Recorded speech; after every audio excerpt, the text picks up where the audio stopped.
Olá pessoal, tudo bem? Sejam todos muito bem-vindos ao canal Falando de Espiritismo. Eu sou Eduardo Sabag e aqui você tem vídeo todos os dias, 2 vezes por dia, né? Normalmente. Umas 8 horas da noite garantido, que às vezes o YouTube R coloca 7, eu não entendi por que ainda. Outras 11 horas da manhã, que às vezes o YouTube R coloca às 10, que eu também não entendi por que ainda. Bom, hoje a gente vai ter que falar de política. Se você não gosta desse tema, tem mais de 400 vídeos aí no canal para você assistir. E tem também os vídeos dessa semana. Eu duvido que você assistiu todos. Se assistiu, então assista esse aqui, porque eu vou ter que explicar um pouquinho a parte teórica para a gente poder compreender o que vai ser falado hoje. Eu não tô aqui para falar de política mesmo, porque esse aqui não é um canal de política, né? Eu tenho um outro canal que eu dou minhas opiniões, que eu eventualmente posso fazer algum vídeo sobre, mas vamos falar hoje sobre o acontecimento, né? Ontem, provavelmente acho que dia 7 de outubro de 2019, o STF decidiu que a prisão não deve ser feita após segunda instância, e sim depois que acabarem todos os recursos, né, o STJ ou o julgamento no STF. Eu não sou especialista nisso, eu vou explicar rapidamente só para a gente poder entender, para poder falar sobre a questão que engloba isso. E também, assim, além da parte espiritual, eu também estou dando minha opinião aqui. Então não é um vídeo que a gente pode falar. É um vídeo do espiritismo, porque eu estou dando a minha opinião também, tá? Então vamos lá. Por que que eu, Eduardo, acho que isso foi um erro tremendo? Na verdade, na minha opinião, pela minha experiência, pelo que eu tenho visto, pelo que os espíritos me falam, eles fizeram isso exatamente para liberar os bandidos políticos. Isso eu tenho que falar para vocês, não é só de esquerda nem de direita, todos, na verdade. Nós temos que entender que ali, aqueles políticos, a grande maioria, assim, é muito sujo, eles são muito ruins. A gente vê, por exemplo, é complicado. Eu sou um cara totalmente contra, não contra, porque eu não sou contra ninguém, mas eu quero dizer assim, eu acho um absurdo o socialismo. Vejo que o socialismo traz dor, pobreza para o planeta inteiro, para todos os lugares que ele viveu. Mas o capitalismo tem suas falhas também. E a gente vê, na verdade, que político bom é muito difícil de encontrar. A gente conta nos dedos. Existe político bom, na minha opinião? Existem muitos. Por exemplo, aqueles que não se elegem com dinheiro público, aqueles que cortam gastos, e existem alguns, principalmente nessa última eleição, vários foram eleitos. Então não dá para dizer assim, todos os políticos são ruins. Não. Você tem que ver também o que ele faz de forma geral. Qualquer dia eu vou dar minha opinião sobre o Bolsonaro. Apesar de que, assim, creio eu que ele escolheu bons ministros, como Sérgio Moro é um cara maravilhoso, que só faz coisa boa. O Paulo Guedes, muito bom também. Porém, o Bolsonaro tá dando várias brechas, né? Ele colocou... Eu vou ter que dar minha opinião, senão não tem como. Senão não tem como a gente debater no vídeo. Colocou um petista na PGR, colocou um cara na AGU, né, na Advocacia Geral da União, que está querendo pegar agora o Deltan Dallagnol, prejudicá-lo, sendo que o Deltan Dallagnol nunca teve posição que eles estavam tentando, na verdade, queimar o Deltan Dallagnol. Então, esses caras, na minha concepção, como Sérgio Moro, Deltan Dallagnol, esses políticos, principalmente do Novo, que não usam verba pública, que cortam gastos, e mais alguns outros, por exemplo, Arthur Duval, que a mamãe falei, o Kim Kataguiri tem seus exageros, mas também é um cara que trabalha muito honesto. Tem alguns políticos bons. Porém, a gente sabe que é uma bagunça. Eles querem realmente os privilégios para eles. Eles não querem saber, a grande maioria do povo, eles querem saber de ter os benefícios deles. Então, o que eu acho que ocorreu foi um acordão mesmo, para que liberasse. Então, o que acontece nesse caso, né, de hoje? De ontem, na verdade. O STF julgou de novo, mais uma vez, se a prisão ia ocorrer após a segunda instância ou depois que tivessem acabado os recursos. Só para vocês terem uma noção, nos Estados Unidos e no Canadá, o cara, na primeira instância, o cara já tá preso. O primeiro juiz que decide, o cara já vai para cadeia. Claro que tem suas particularidades, tudo, né? No Canadá também. Então não é nem segunda instância, é a primeira instância. Então aqui no Brasil, como é que era? Na primeira e na segunda, depois da segunda, no caso do Lula, por exemplo, o Lula foi preso porque já tinha passado pela segunda. Então, só para vocês terem uma noção, a primeira instância é um juiz que julga. Então vamos supor, o político lá. E nisso tem vários que estão nesse estado de segunda instância aí. né? Ele passa por um primeiro julgamento. O juiz de primeira instância julga, aí ele entra com recurso, se ele for culpado, ele entra com recurso, vai para a segunda instância. Nessa segunda instância, já é mais um juiz, eu não lembro exatamente a quantidade, não sei se são, é um colegiado que eles chamam, né? E esses juízes, acho que são 4, são desembargadores, na verdade, eles não são juízes, são já mais experientes. Eles avaliam e aí eles dão a sentença. Ou seja, é óbvio que depois de um primeiro juiz ter avaliado todas as provas, promotor, ter atacado, defesa, tudo, pode ter acontecido algum engano no primeiro julgamento? Até pode ser, mas não passa do segundo. Né? Um colegiado de desembargadores analisando o caso, não é assim. E tem uma outra observação muito interessante aí.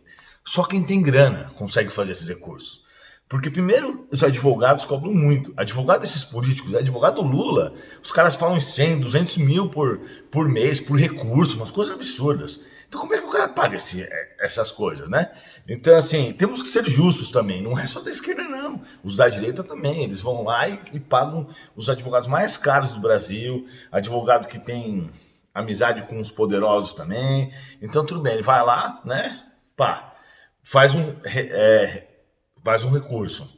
E aí vai. Aí depois ele já fez o primeiro recurso, né? Perdeu, foi culpado, recorreu. No segundo recurso, os desembargadores consideraram ele culpado. E mesmo assim, o STF entende que ele não tem direito a ser preso. Quer dizer, ele não deveria ser preso, ele tem direito a ficar em liberdade. Aí o cara vai ter um outro recurso, aí vai para o Supremo Tribunal, é o STJ, o STF. E aí nesses tribunais mais altos, primeiro que demora muito tempo. Né? Então tem casos aí que estão há muitos anos para ser julgados, e às vezes o que acontece, passa tanto tempo que o processo perde o efeito. Esqueci como é que fala, mas ele caduca, vamos dizer assim. Então o cara fica livre. Então tem os casos do Pimenta Neves, tem vários casos assim. Então, assim, é um absurdo. Esse tipo de coisa que aconteceu, obviamente, isso não precisa ser especialista, não precisa ser para... É só você ler que você vai entender que isso foi feito realmente para colocar... Aliás, claro que não tem como provar isso, né? Essa é a minha opinião, óbvio. Mas isso foi feito com o intuito de liberar os presos do colarinho branco. Por quê? Porque precisa de grana, não é qualquer preso que vai pegar um advogado, que vai conseguir um recurso bom, que vai ir atrás, que vai não sei o quê. Não, o cara tem que ser poderoso. Então, essa foi uma atitude tomada que, mais uma vez, prejudica o povo, ajuda os poderosos e auxilia, vai junto com a corrupção. Né? Então, quer dizer o quê? Agora o político sabe que ele pode cometer um crime, que ele vai ter uma boa defesa, que ele, se preencher as características lá, vai conseguir ficar livre até o último recurso. Sabe quando que vai ser o último recurso no STF? Pode passar 10 anos e não ter esse recurso. Vocês estão entendendo? Então a gravidade é muito grande. Quando você vê o ministro falar lá com palavras bonitas, não sei o quê, até parece que o que ele está falando tem sentido. Porque realmente eles pegam um texto e falam isso. Só que se você parar para analisar qual que é na prática, o que está acontecendo é o seguinte, ó, vamos tirar os nossos amigos políticos, tirar, e aí eu sou muito claro, apesar da minha posição ser totalmente de direita, aí também entre os da direita e da esquerda e tudo quanto é coisa. Eles não querem saber. É um voto a favor da corrupção. É o bem contra o mal. Lembra que eu falo sempre para vocês? É o bem contra o mal, é uma guerra, né? E esses do mal, eles se ajuntam. Então, na verdade, a gente que acha que existe uma de uma guerra, não sei o que, mas no fundo mesmo, é tudo mais ou menos, eles tudo, vamos dizer assim, convivem entre eles ali, toleram muito bem. Vocês acham que na época, por exemplo, da corrupção do PT, você acha que o PSDB não sabia disso? O Fernando Henrique, claro que sabia, só que não entrega, porque é tipo assim... eu não vou entregar os caras, porque depois, quando eu tiver no poder, eles vão me entregar. Então é dessa forma que funciona. É realmente algo muito, muito ruim. Uma coisa que os espíritos me falam é o seguinte, Eduardo: R$1 milhão de imposto, chega lá embaixo, R$10 mil. Os caras roubam aqui, aqui, aqui, aqui, aqui. Quando chega lá nas últimas etapas, ainda estão roubando. Estão roubando. É claro que a gente sabe que existem funcionários públicos bons, óbvio, mas muitos são muito ruins e roubam mesmo. Então você vai pegar, por exemplo, que eu já vi isso acontecer, funcionária da escola pública que compra material, compra 3 vassouras, uma para casa dela, outra para casa da outra funcionária e uma para a escola. Entendeu? Então, desde lá da funcionária da escola pública até a diretoria da Petrobras, a corrupção é violenta. né? Então, assim, dessa forma, o que eles fizeram? Eles falaram, galera, vocês são corruptos e estão tranquilos. Vocês não vão mais ter que ir pra cadeia.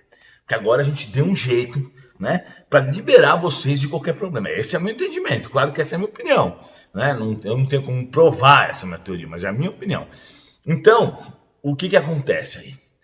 Todos esses que votaram, segundo a minha opinião, contra a prisão após a segunda instância, estavam cientes do que estavam fazendo. Não foi algo assim, realmente, eu quero seguir a corrupção, a Constituição, porque é isso que eles falam, né? A Constituição é o que é a soberania do Estado Democrático. Eles não estão nem aí para isso. Eles não estão nem aí. Eles falam isso, mas por dentro eles nem querem saber disso. O que eles querem mesmo é realmente facilitar o esquema para os amigos deles. Para quê? Para que ele possa manter esse esquema de poder, porque um ajuda o outro. Vocês não percebem o Bolsonaro? O Bolsonaro é assim. Era, né, vou bater todo mundo, não sei o quê. Chegou agora lá, baixou a bola. Não sei se foi porque condenaram, estão pegando... Eu acho que isso pode ter acontecido. Estão ameaçando o Flávio Bolsonaro, né? Então o Bolsonaro mesmo postou lá que era contra a prisão em segunda instância. O que ele fez depois de um tempo? Ele deletou a postagem e pediu desculpa para o STF. Não, ele pediu desculpa no caso da Iena, mas também pediu desculpa nesse caso da... São duas ocorrências. Então isso mostra que ele está recuado. Ele está aceitando isso que eles estão fazendo. E se fosse o Bolsonaro que a gente votou na campanha, ele estaria combatendo isso. Então é complicada essa questão. Eu vejo muitas coisas boas no governo, claro, mas a gente não tem que deixar de criticar por isso. A gente não pode ter político de estimação, não existe isso, né? Se o cara estava fazendo coisa certa, se ele fez algo errado, a gente tem que criticar, até para que não se repita. Mas vocês entenderam como nós, população, povo brasileiro, somos reféns desses caras? A gente está refém desses caras. Como que isso vai mudar isso? É igual essas ditaduras que tem na África, ou mesmo a ditadura que tem na Coreia do Norte. Como que isso vai mudar isso? Me fala. O cara está lá no poder, ele comanda a alta sociedade, os menos de 1% que vivem com super luxo, que esmagam os outros 99% e fica desse jeito. Vai acontecer uma revolta? Não vai, porque o cara começar uma revolta, eles matam todo mundo e fica por isso mesmo.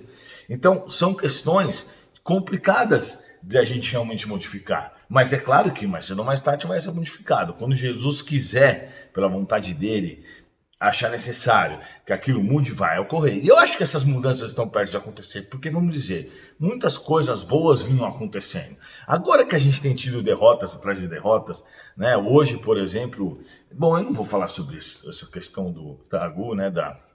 Que eles estão perseguindo agora o Deltan, mas depois vocês pesquisam aí que vocês vão encontrar. Inclusive, vamos passar para a parte espiritual, senão não vai falar sobre isso. Então é o seguinte, pessoal, eu não quero ninguém xingando aí embaixo, cada um tem sua opinião, nós devemos respeitar a opinião dos outros e tudo. Eu tenho a minha opinião, quis falar aqui no meu canal de Espiritismo, eu sei que muita gente vai dar dislike, eu sei que muita gente vai sair do canal, mas eu não posso, a minha essência eu tenho que falar a verdade, eu não tô aqui para mentir, então eu tenho que falar, certo? Já dei minha opinião para vocês, né? E agora eu vou falar da questão espiritual. Esses, vamos supor, tá? Uma suposição, porque eu não tenho como comprovar e tudo. E se eu falo assim, eles podem me processar também, vai saber, né? Do jeito que os caras são, ficam com aquela capa ridícula lá, se achando deuses, os caras se acham Deus. É a coisa mais absurda do mundo. Isso daí é uma coisa que realmente não entra na minha cabeça. Os espíritos dão risada disso. Os caras ficam com aquelas capas pretas entrando, como se eles fossem deuses, e tem que chamar os caras de excelência. É um absurdo. Isso é um absurdo. Isso é a coisa mais absurda do mundo. Excelência, para mim, é o trabalhador que está sustentando aqueles vagabundos que estão lá trabalhando, ganhando 60, 70, 90 mil reais por mês, andando de motorista, de avião do exército, do governo, vivendo uma vida de rei, comendo, né, que eles gastaram aí 1,5 milhão em vinhos importados, selecionados, uísque. Então, para mim, esses caras são realmente uns vagabundos. E obviamente que para mim a excelência tem que ser os trabalhadores que pagam os impostos para manter esses caras funcionando lá. Mas tudo bem. Então eles estão lá nessa posição. Claro que todas as vezes, 100%, que eles dão um voto com a maldade, vamos dizer assim, sendo coniventes, por exemplo, eu vou votar, vamos supor que eles, vamos dar um exemplo de não sei qual, ele tem ciência que aquilo ali está sendo feito para tirar os políticos amiguinhos dele da cadeia. Então ele fala, vou votar aí sim, porque eu vou conseguir tirar meus políticos amiguinhos da cadeia. Ele fez isso.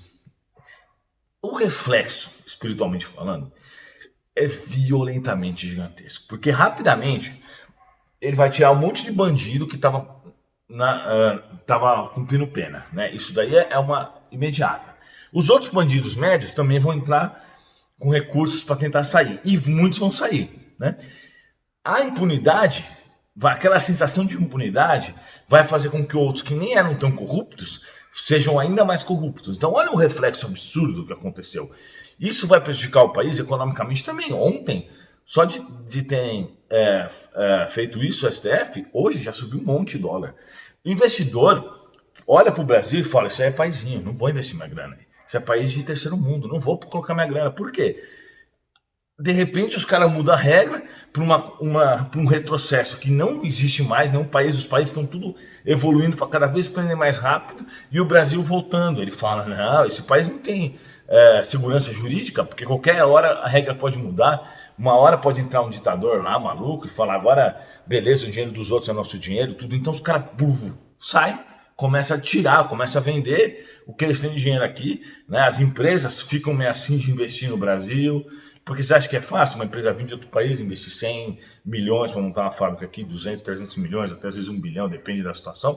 Eles não querem fazer isso. Se eles não tiverem certeza onde eles estão colocando dinheiro, né, igual aconteceu na Bolívia, que o Evo Morales pegou as empresas privadas e roubou para ele. Então, país bagunçado, eles não querem. Então, esse tipo de atitude dos caras da STF, vamos dizer, eles passaram uma expiação no cartão de crédito deles, mas foi uma expiação mas tão grande, que tipo assim, eles vão pagar muito caro por isso, porque o reflexo é tão incalculável, porque, por exemplo, essa falta de investimento vai piorar a questão da arrecadação do governo, e isso vai piorar, por exemplo, a saúde pública, porque já está bagunçada a saúde pública, a educação. Então, é uma expiação incalculável para a gente, né? Seres humanos. Claro que bem calculável para os espíritos superiores. Então é isso que a gente tem que pensar.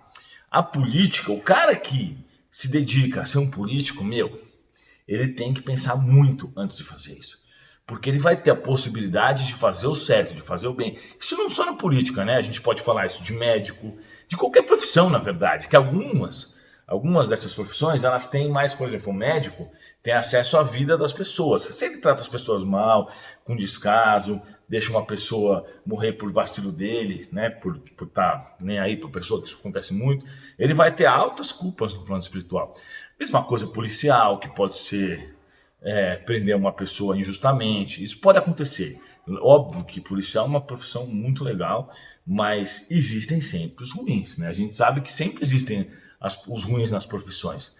É que na politicagem a maioria é ruim, mas tem uns bons também. Agora, tem muitos médicos bons, muitos médicos ruins. Policiais, não dá para generalizar nada assim por cima, mas o que eu estou querendo dizer é o seguinte: todas as nossas ações, inclusive os nossos trabalhos, o que a gente tem no trabalho, vai refletir na vida dos outros.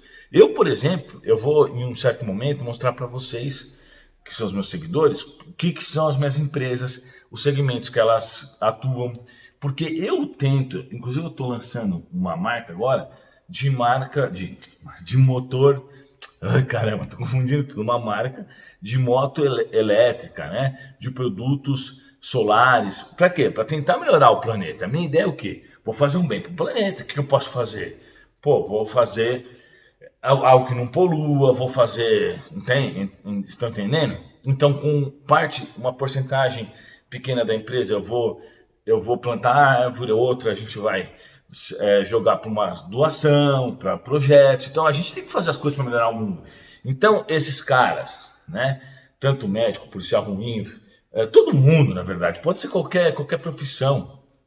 A faxineira que age de forma errada também, que prejudica alguém, que vai prejudicar qualquer profissão. É que essas que o cara pode meio que decidir pelo futuro dos outros, a cobrança é maior. Por isso que eu quis dizer, não é que médico seja mais importante que ninguém. Para mim, todos os seres humanos são iguais. Não interessa se o cara é o presidente dos Estados Unidos ou se é qualquer. Não me interessa. Para mim, todos são iguais. Eu trato assim todo mundo. Não tô nem aí. Trato mesmo. Então, O cara que tem, por exemplo, uma equipe médica na mão dele, no hospital, as decisões dele vão refletir diretamente no que vai acontecer com os pacientes, certo? Se ele falar assim, não, eu não quero saber, quando o paciente é chato, você larga a mão dele. Ele pode matar um paciente dessa forma. E juridicamente não vai acontecer nada, porque é muito assim, o cara escreve que o paciente passou mal, tal, vai ficar por isso mesmo. Dificilmente vão querer uma autópsia, tudo. Porém, esse cara ganhou uma bela de uma expiação, muito grande. Então, vocês estão entendendo essa questão? Então, os caras do STF, por exemplo, têm ainda uma posição acima, não acima politicamente, porque, né, lembrando que o que eu quero dizer assim, com mais responsabilidade do que o resto das outras pessoas. E as ações que ele fizer vão refletir bruscamente nas expiações dele. Então, por exemplo, alguém que provoca uma guerra, um presidente que provoca uma guerra, um ditador que provoca uma guerra, todas as mortes que ocorrerem com aquela guerra vão decair sobre o cara. E ele vai ter expiações terríveis. E aí pode ser que ele fique meses e meses e anos, meses não, muito mais que meses, até errei, anos, décadas no umbral, sofrendo pelas consequências. Então por isso, pessoal, que a gente não pode cometer erros, na verdade a gente tem que evitar ao máximo, claro, mas o que eu quero dizer assim, não pode ceder à maldade, porque isso tem consequências muito ruins. Quando todas as vezes que a gente pega o universo de Deus, apesar de a gente não ser nada, né, entre aspas, mas a gente causa algo errado, aquilo ali vai voltar para um momento para nós. A gente colocou aqui no nosso currículo, é como se a gente estivesse andando colocando tudo na mochila. Você coloca coisa ruim, coloca coisa boa. Toda vez que você coloca um peso muito grande, você vai ter que carregar isso daí. Mais cedo ou mais tarde, você vai ter que abrir essa mochila e vai ter que lidar com essa situação. Então, pessoal, é isso aí. Espero que o vídeo não tenha ficado tão longo. Se você chegou até aqui, muito obrigado por ter assistido. Vamos respeitar a opinião de todo mundo. Não é porque você gosta do Lula, ou porque você gosta do Bolsonaro, ou porque você gosta, sei lá, do Kim Kataguiri, que a gente tem que ficar brigando, né? No final das contas, vamos falar a verdade. Eles não estão nem aí pra gente. Então, não vale a pena ficar se matando